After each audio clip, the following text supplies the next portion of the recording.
Então, quero inicialmente cumprimentar a todos. Nós temos aí quase mais de 70 pessoas assistindo. É um prazer tê-los aqui. E, repito, é um prazer colaborar com o CCR. Esse é um texto clássico de Marx e eu não resisto em começar a registrar algo que é cada vez mais importante para mim, mas eu gostaria que fosse de todos vocês. Há muito tempo atrás, eu descobri esse livrinho aqui, que chama O Estilo Literário de Marx, que é um livro do venezuelano, um grande marxista venezuelano, chamado Ludovico Silva. Eu consegui toda a obra dele e sugeri a expressão popular num churrasco lá no norte do Paraná, para o João Pedro, e a expressão popular publicou esse livro, O Estilo Literário de Marx. Eu quero mencionar isso porque uma das lutas da Revolução Brasileira é a luta pela cultura. E uma das questões essenciais é, naturalmente, o idioma e o estilo literário. Como o estilo literário tem sido sacrificado no Brasil de uma maneira tão desinibida, eu gostaria de recordar aqui, em primeiro lugar, o maravilhoso estilo literário de Marx em Crônicas, que vocês já colocaram, a Ronane colocou aqui, o Diego também. É um texto destinado ao grande público, não é um textinho para universitários. Esse é um texto destinado aos jornais. E como a Ronane colocou aqui também, é muito importante que se leia esse texto junto com a luta de classes na França, que é um texto que trata da mesma época, a partir de outras questões que Marx visualiza. Esse refinado estilo literário de Marx deve acompanhar todos nós, mesmo quando vamos escrever no Instagram. Percebe? Mais ainda, quando vamos escrever textos, artigos, ensaios, isso é muito importante que vocês atentem para esse extraordinário estilo literário de Marx. O estilo literário de Marx, do Ludovico, me acompanha um outro livro, que é o livro do Henrique Dussel, chamado As Metáforas Teológicas de Marx. Marx era um grande conhecedor das religiões e um crítico, naturalmente. Marx era um ateu completo, mas nunca deixou de trabalhar minuciosamente o tema das metáforas. E as metáforas ajudam, quando bem utilizadas, com parcimônia, ajudam na definição de um estilo literário. Então, essa é a primeira observação que eu gostaria de fazer. A Lorane mencionou aqui esse livrinho, que é o livro do Victor Hugo, não é? Napoleão, Le Petit, o Pequeno. E eu gostaria de dizer que Marx pegou muito desse livro. O livro de Proudhon, que ele também menciona na introdução, o que o Marx diz na introdução? Tem, de tudo que eu li sobre Napoleão, tem 2 livros que são fundamentais. O de Victor Hugo, entre outras questões, porque era um grande escritor e estava no parlamento com Napoleão. Esse livro recomendo que todos vocês leiam. E o livro de Proudhon, que Marx já liquidou com ele lá na Miséria da Filosofia. Não obstante, ele diz, olha, na minha leitura, eu não li o livro de Proudhon, não tem em português, não vi em francês, não vi em outras partes, não consegui achar esse livro. Mas o livro do Victor Hugo eu li, e li esse ano, inclusive, porque eu não conhecia esse livro. Marx deve ao Victor Hugo mais do que ele confessa. Inclusive, eu diria, no estilo literário. Victor Hugo, vocês sabem, é o autor de Os Miseráveis, que é um livro extraordinário, que todos devem ver. E eu menciono isso porque esse é Marx não se esmerava, não era um cuidadoso escritor, brilhante escritor, porque era leitor profundo de Shakespeare e de Goethe, conhecia tudo, talvez o autor mais importante para Marx e para a família, para Eleanor, para Jenny, a mulher e as filhas, etc., era Shakespeare. Então, nós não podemos obviar isso. O português está sendo muito maltratado, o idioma está sendo maltratado. É vergonhoso coisas que eu vejo por aí, não quero nem me estender sobre isso. Então, essa é a primeira questão que eu queria mencionar. O período, como a Lorani colocou aqui, é o período que vai de fevereiro de 1848 a dezembro de 1851. Você veja que é um período relativamente curto, não é?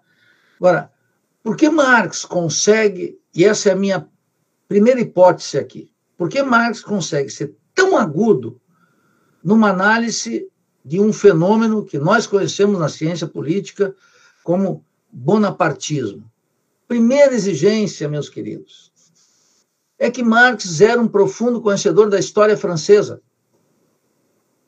Conhecia muito da Inglaterra, porque ele leu todos da economia clássica, né? William Pett, Smith, Ricardo, leu tudo que vocês imaginarem, Marx leu. Mas ele era profundo conhecedor da França, porque vocês sabem, como disse Lenin num pequeno texto, que o marxismo era composto da filosofia clássica alemã, da economia política inglesa e do socialismo francês. É a pátria da comuna, é a pátria do socialismo. De tal maneira que o que faz Marx ter uma análise aguda, é isso que eu quero mencionar aqui para vocês, é o fato de que Marx conhece a história francesa como a palma da sua mão. Ninguém vai escrever algo sobre alguma coisa se não tiver conhecimento de causa. E esse conhecimento de causa é a história francesa. Por que essa é a minha primeira observação, para vocês tirarem aqui? Porque ninguém vai escrever bem sobre o Brasil se não conhecer a história brasileira. E o que eu observo? Que a ignorância sobre a história brasileira é do tamanho do Brasil. Eu diria que é do tamanho da América Latina e do tamanho do mundo. Nos professores universitários, nos estudantes, e sobretudo naqueles que têm uma intenção revolucionária, que querem de alguma forma contribuir com a revolução, aqueles que querem consagrar sua vida à revolução, e aqueles que querem contribuir, querem participar, etc., só vão conseguir fazer uma análise de conjuntura como essa se tiverem conhecimento da história do país. Ninguém vai fazer análise de conjuntura no Brasil sobre Bolsonaro, sobre Lula, sobre Ciro, sobre eleições, sobre o que foi no passado, recente, no futuro, se não tiver a história na mão. Essa é a primeira lição do 18 Brumário.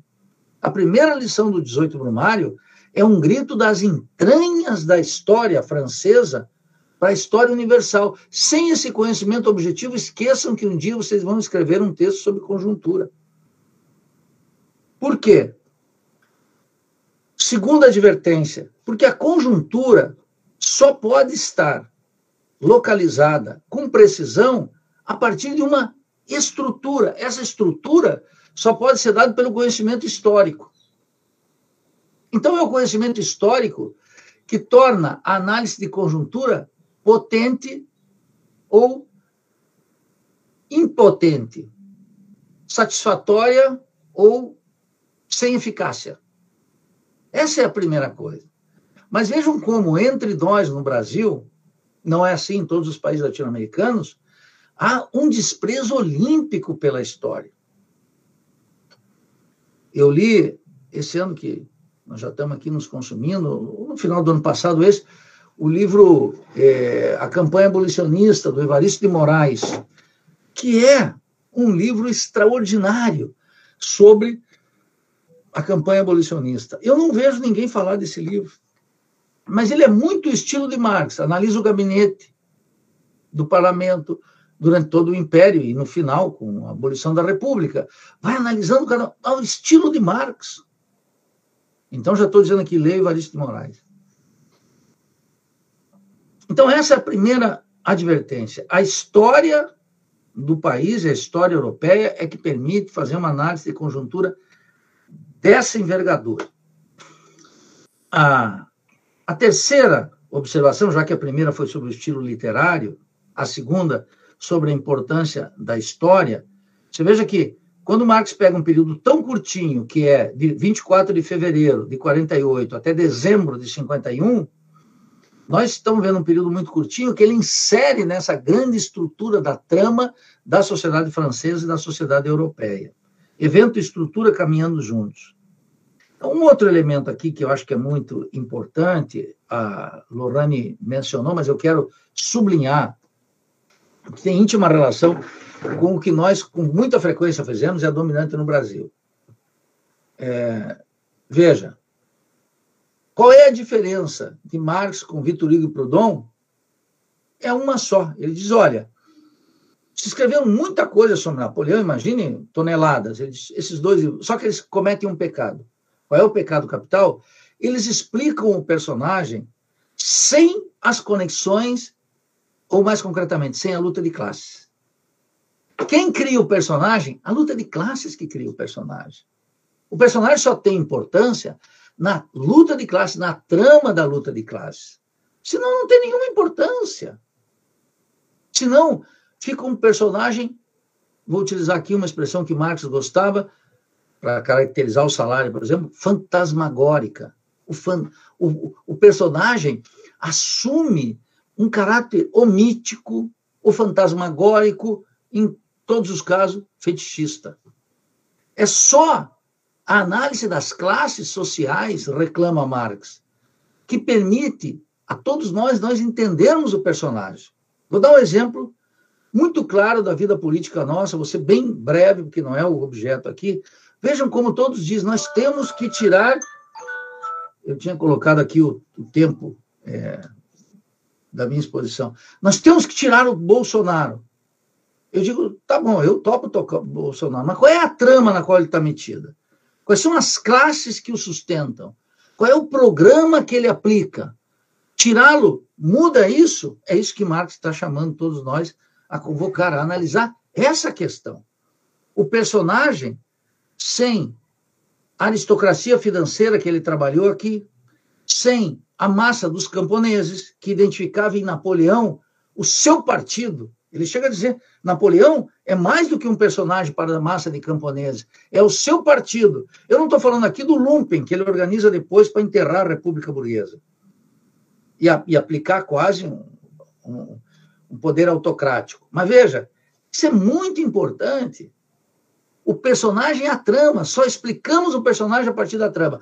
Quando valorizamos em demasia o personagem, ocultamos a trama. E a trama nos devora. É a trama que nós podemos tirar o personagem e a trama continuar. Então, o personagem é a luta de classes. Um outro aspecto que me parece decisivo aqui é como Napoleão e o conceito de bonapartismo, ele é expressão também da consciência burguesa. Aqui cai por terra algo muito importante, meus estimados. A ideia de que a dominação burguesa ela se dá de maneira ilustrada.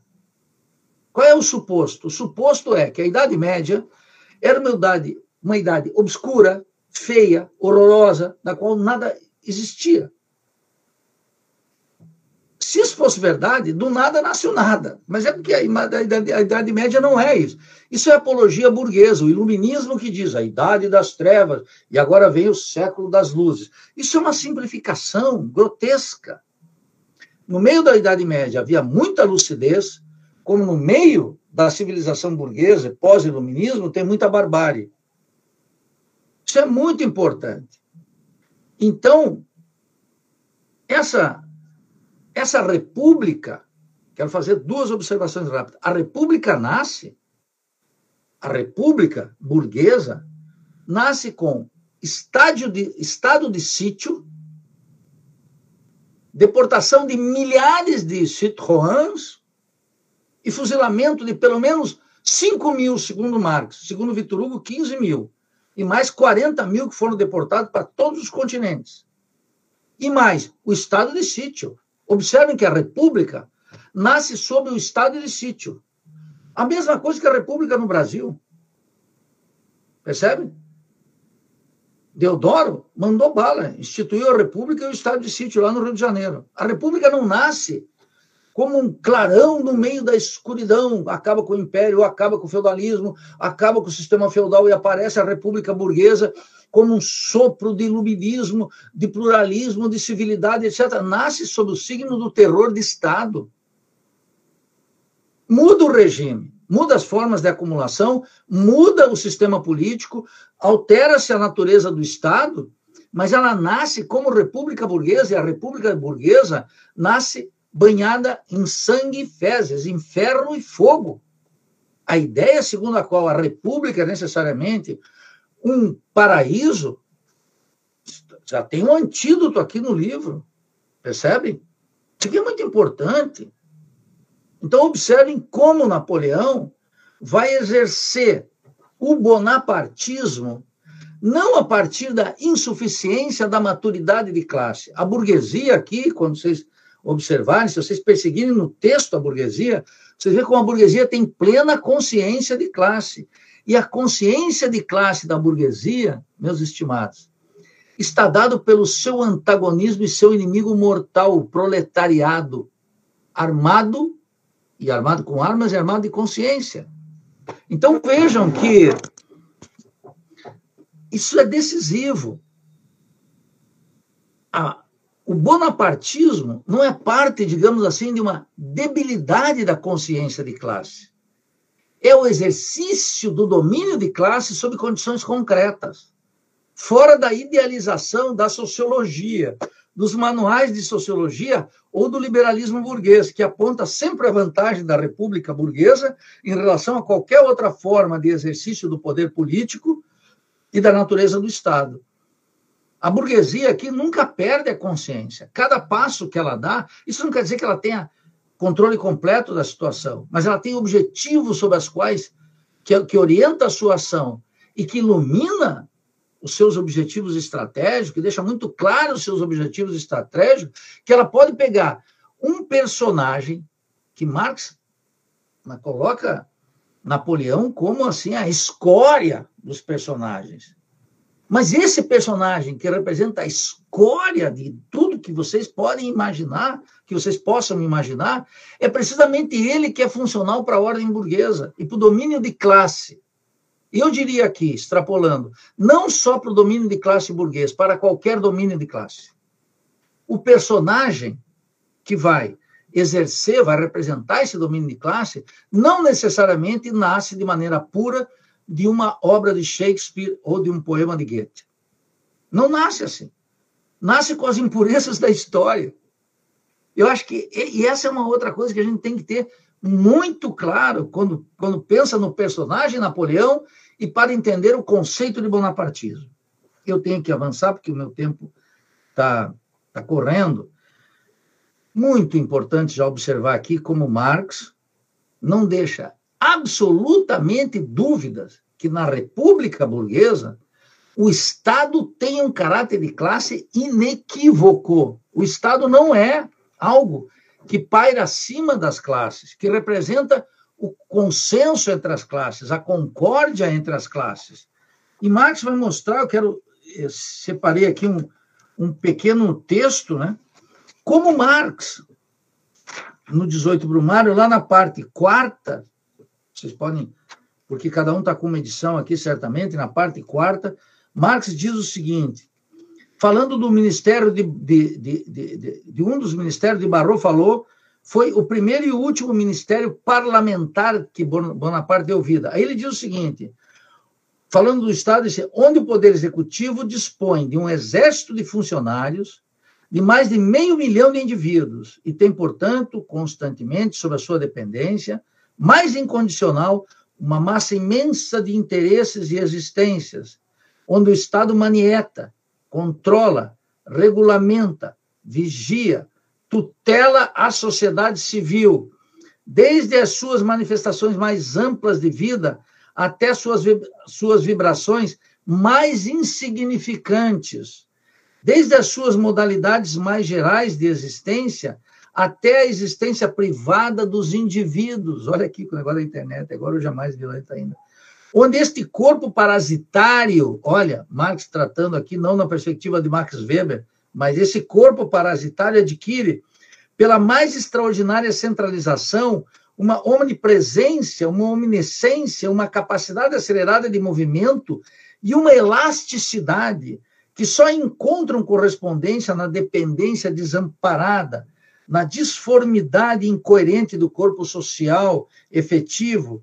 Compreende-se que em semelhante país, a França, ao perder a possibilidade de dispor dos postos ministeriais, a Assembleia Nacional perdia toda a influência efetiva. se ao mesmo tempo não ampliasse a administração do Estado, não reduzisse o mais possível o exército de funcionários e, finalmente, não deixasse a sociedade civil e a opinião pública criar os seus próprios órgãos independentes do poder do governo. Mas o interesse material, e aqui que vem a conclusão, quero repetir, mas o interesse material da burguesia francesa está precisamente entretecido de modo mais íntimo com a conservação dessa extensa e ramificadíssima máquina do Estado. O Estado, meus filhos, nunca vai estar, como quis, por exemplo, no Brasil, Carlos Nelson Coutinho, com esse surto gramsciano por aqui, o Estado estará em disputa. Esse Estado, o poder pode estar em disputa, mas o Estado é um poder de classe configurado à imagem e semelhança dos interesses da burguesia, que atua de uma modulação muito fina nos períodos de estabilidade burguesa e muito atinada nos períodos de crise da dominação burguesa, ou crise econômica, ou crise social, etc. Então, aqui, o caráter de classe do Estado ganha uma identificação com a burguesia, não só com a burguesia. Aí eu quero mencionar algo fundamental. A luta de classe, em geral, quando vocês leem, por exemplo, o Manifesto Comunista, vocês vão observar que tem sempre aqueles que identificam, olha, mas é uma simplificação, o Marx diz que tem burguesia e proletariado. De fato, no Manifesto Comunista de 48, o Marx fala nessa oposição entre burguesia e proletariado, mas é um manifesto. Vejam como, num texto de circunstâncias, analisando a conjuntura, Marx vai ser ultra cuidadoso para ver todas as frações de classe. Como funciona a burguesia industrial, como funciona a aristocracia financeira, como funciona o lumpesinato, como funciona a pequena burguesia, como funcionam os camponeses, como eles reagem, como eles articulam os seus interesses, como eles se opõem. Então, a riqueza da análise da classe social não é aquela simplificação que aparece no Manifesto Comunista, de 48. Aqui, o Marx já vai tecendo, na luta concreta, aquele manifesto que anuncia uma verdade, que anuncia um horizonte teórico, um horizonte político novo para todos nós, e que nós podemos dizer, funda o marxismo, em larga medida, nós podemos dizer que o manifesto funda, digamos, uma pedra filosofal do marxismo, depois completada com as obras, etc., na análise concreta de situações concretas, para usar uma expressão de Lenin, a riqueza da análise das classes desce aos mínimos detalhes. Isso é muito decisivo quando a gente estiver analisando qualquer outra situação e como a gente precisa fazer análise de conjuntura. Eu não sei quanto tempo eu ainda tenho, Diego. Deu os 20 minutos, mas... Então, só mencionar aqui para ouvi-los e depois retomar. Esse é um texto que vocês vão encontrar quando leem pela primeira vez. Eu imagino que aqui uma parte, pelo menos, está lendo pela primeira vez, vai encontrar uma dificuldade em entender a trama, porque ela está precisamente banhada na história. E quem não conhece a trama, digamos, da longa agonia do feudalismo e nascimento do capitalismo na Europa, encontra uma dificuldade. Quem não conhece a especificidade da luta de classes na França, encontra uma segunda ordem de dificuldade. Mas ninguém pare por isso. Eu mesmo quero confessar aqui para vocês, eu devo ter lido esse texto aí, sei lá, nem sei quantas vezes mais, já perdi a conta. E por que a gente perde a conta? Porque algumas pérolas a gente pega e depois esquece. Mas não pode perder o detalhe, eu digo, o que orienta essa análise de Marx? Nem são as divisões temporais que ele faz dos 3 períodos, mas se você pegar a varinha de condão da luta de classes, tu se orienta para o texto para além das fases. E acho que uma última observação, Diego, nada aqui está pré-determinado, mas nada nessa trama ocorre por acaso. É isso que eu queria mencionar por último. Esse texto aqui, quando tu começa, tu não sabe qual vai ser a jogada. O Victor Hugo diz, Napoleão, sabe o que eles caracterizavam no parlamento, meus queridos? por ser um sujeito que entrava mudo e saía calado. Saca? Quando vocês leem aqui o Vitor Hugo, o pequeno, vocês vão ver, o Vitor Hugo estava no parlamento com ele, estava ali, via o sujeito, saca? Quando o Ciro Gomes diz, por exemplo, aí, o Bolsonaro era um ladrãozinho, eu fiquei lá 20 anos com ele no parlamento, era um medíocre. Eu lembro sempre dessa história do Marx aqui. E o Vitor Hugo, camarada Vitor Hugo, ele é um liberal, mas é um cara decente. O livro do Vitor Hugo, quero dizer para vocês, o Vitor Hugo escreve esse livro no exílio, hein? Em dezembro de 1852, está no exílio, porque ele é um dos que é botado para fora. E ele é um que reclama, sabe o quê? Que o conjunto das figuras que ajoelhavam para a República e pediam que a República tem que vir, que iam honrar no parlamento, a grande maioria foi um canalha, um covil de ladrões, de bandidos, ladrões, larápios que se completaram com a República, e Vitor Hugo ganhou o exílio. E é no exílio que ele escreve esse livro extraordinário. Percebe? Então, aquela figura que era a mais deplorável no parlamento se torna essa figura extraordinária. Essa figura extraordinária, o sobrinho, né? Porque teve o tio que era aquele que tem íntima relação com as nossas vidas, né? Que mandou a família real aqui para o Brasil em 1808. Então, eu queria assinalar essa última questão que me parece importante. Um medíocre pode, em circunstâncias históricas, representar todos os interesses da burguesia. Concluo com isso, para dar um tempero brasileiro. Quando as pessoas xingam o Bolsonaro, eu acho que ele é tudo isso aí que diz dele, talvez um monte de coisa que ele não saiba, só que não tem a menor importância. O juízo moral sobre o Bolsonaro, sujeito de... Entre outras coisas, porque a República no Brasil nunca teve figuras extraordinárias, né? Vamos confessar aqui, né? Porque, vamos lá, nem vou falar dos generais da ditadura, que era a República, mas também não vou falar de José Sarney. O Fernando Henrique Cardoso é um luxo para nós. Isso é uma vergonha. O Lula é um personagem menor. E o Temer, inqualificável. E o Bolsonaro, idem. Então, a República vai assumir as formas dos personagens históricos de que ela dispõe. Ela não pode tirar os personagens de outro planeta. Ela tira aqui desse humus em que nós todos estamos metidos.